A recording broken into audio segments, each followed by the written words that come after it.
Welcome to NSTV news. నేను సౌజన్య. ముందుగా ముఖ్యాంశాలు.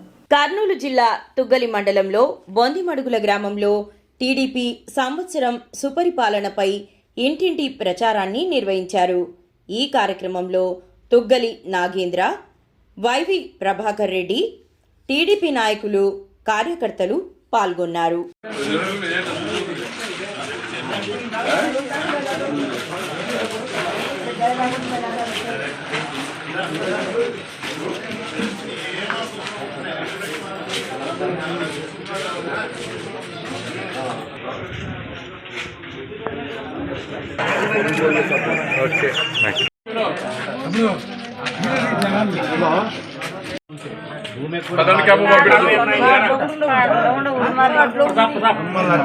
ఇబ్బంది అవుతుంది.